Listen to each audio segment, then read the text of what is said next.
They say that money can't buy happiness, but you know what it did just buy the Denver Broncos? The AFC West. In this video, we break down some of the best moves the Broncos made on the player personnel side to restock the cupboard. After the rest of the NFL tried to catch up to what we were doing, we break down some of the over-under win totals for the Broncos, looking at the upcoming schedule, and just how Sean Payton is about to run this league. That and way more in this video. If you're new to the channel, I'm a diehard Denver Broncos fan named Ben. Helps me in the YouTube algorithm out a ton if you would like and subscribe. So we saw this has been floating around Twitter, just ranking the NFL by the richness of their owners, and it is incredible to see that, man, you got to have 3 Hunt families to equal what we have in the Walton Penner ownership group, and not only just the money that's there, but the strategic thinking and the alignment that you have with Sean Payton and ownership group.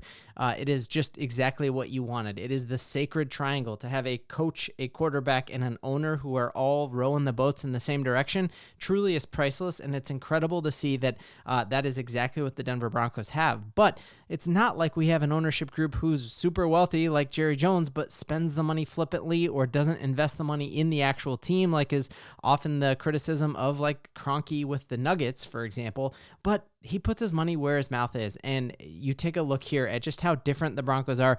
Even though we won a Super Bowl under John Elway, this is a really interesting fact that Mike Klis pointed out, that when Elway was there his last year, he had 2 top assistant GM. He was the GM, and he had 2 top assistants with Matt Russell and Durso.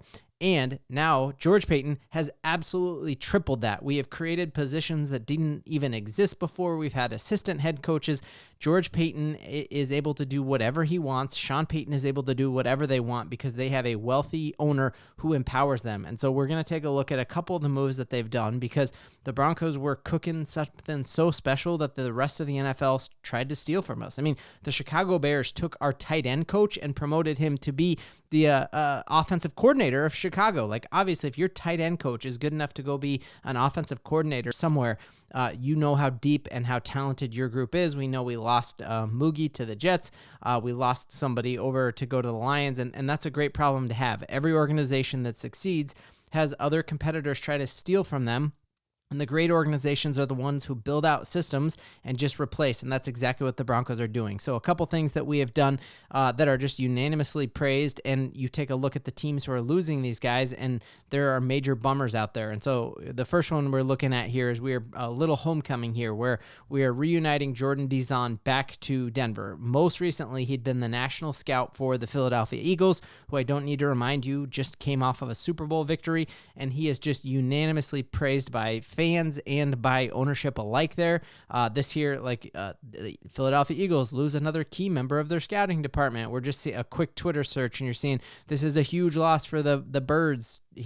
Jordan Dizon is a genuine human, and a former player saying he's the hardest working scout he's ever worked with before. So knowing that he has the familiarity with the Denver Broncos organization, and knowing that he has familiarity with George Paton, this is an absolutely home run hit there, and it makes losing guys like David Shaw and Moogie a lot easier. Then on top of it, we made another big internal promotion. That's something that healthy organizations do, because it encourages everyone to keep grinding, because it's like, hey, we don't need to go out and get somebody. We can promote from within, and that's exactly what the Broncos did here, as we made a promotion here with Burkhardt, who had been with George Paton dating all the way back to the Vikings, and came here to join him in what he's doing there. There was this narrative going into 2 seasons ago that Sean Payton was going to run George Paton out of town, and that they were clashing.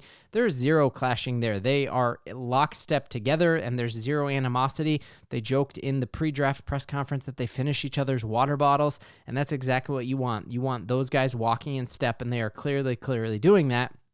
And that is why you are seeing guys like Adam Schefter come out and say, hey, it is not a given that the Kansas City Chiefs are going to win the AFC West. This is the best the AFC West has ever been since Patrick Mahomes has been in it.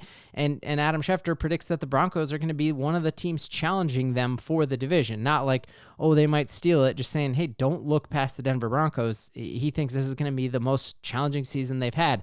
NFL.com just put a giant story up where they're ranking teams, and they just said, hey, watch out for the Denver Broncos. Are the first one listed on this story, and that the 3 big takeaways for the Broncos is they're going to start super fast. Remember, last year we started 0-2 and we're one of a handful of teams in NFL history who've made a playoff push and made the playoffs starting 0-2. And things were bleak. We were 0-2 with back-to-back road games on the East Coast at 11 o'clock, which we never win.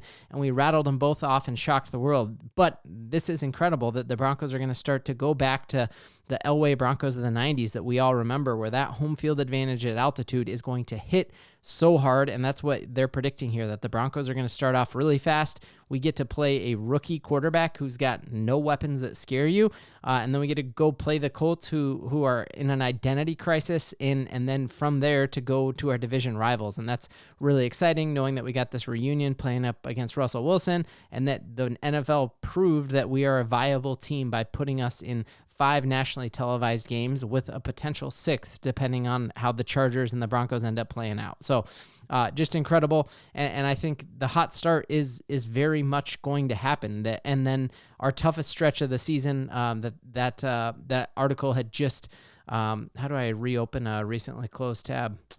Man, I thought it was right here. But we go a 40-game stretch in October without playing a home game, and a lot of folks are saying that's a worry. But it's not a worry, because you got to remember, Sean Payton is the winningest coach in NFL history in the month of October, because that is Sean Payton's sweet spot, that he has enough film on the teams coming up, and he is always a step ahead.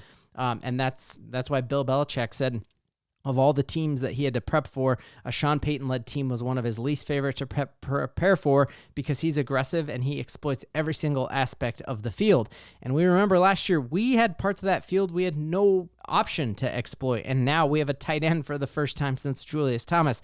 Now we're going to have a 100-yard rusher, and we're going to actually be able to keep teams off of balance. Like, the fact that we made the playoffs last year, guys, still makes me laugh and giddy with joy, because the Broncos made the playoffs with a rookie quarterback, and that tight end position was the biggest vulnerability, and teams knew that tight end was not going to run a route, and so the linebacker doesn't even need to go with him. He's going to stay in the box and stop the run game. So the addition of Evan Ingram is going to be just so crazy, and that's why Sleeper NFL came out today and they think that the Sutton-Evan Ingram duo is going to be sneaky good, and I completely agree, because Evan Ingram is going to unlock everything about this offense that it was totally missing last year, and that's very, very exciting. Just thinking the success that Bo Nix had last year, just looking, this is his first ever game, and you just look at him lacing that and putting the ball where it needed to be each and every time.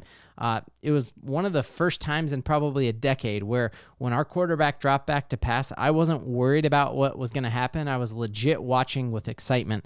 And now we have the weapons to complement his skill set, and it's just the most incredible time to be a Broncos fan since probably, you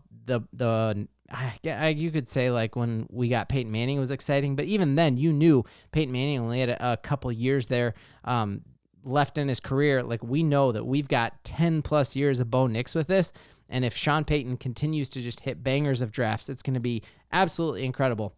Looking at the massive turnaround here, we have our schedule laid out here with are we favored, are we underdogs in each game, and it's incredible to scan through and see all of the minuses. I'm not into sports betting whatsoever, but the minuses mean the Broncos are supposed to win, and you are looking here that we are a slight underdog, and just think about the difference here. Like, we are 1, 2, 3 point underdogs 2 or 3 times this whole season. So they think this game here against the Chargers, we're going to be underdogs. We're going to be 4.5 point underdogs on the road. A long, hard stretch of being on the road here before going overseas. We're only a 4.5 point underdog to the Super Bowl champions in their house. Like, that shows you everything you need to see. Then we are underdog again here by 1.5 points to playing the Chiefs at home. Like, that's crazy. And then I think one more time to the Chargers, we're an underdog. And then they have us on the road the Christmas Day game as 4.5 point underdogs. But if you take a look at this season and you're telling me the Broncos will not lose a game by more than a touchdown, like, that's what the NFL thinks. And that's what they should think, because last season, most of our games that we lost were within 1-score games, other than that Baltimore game. And then every game we won were absolute blowouts. This Broncos team is good, and that is something that we all can believe in.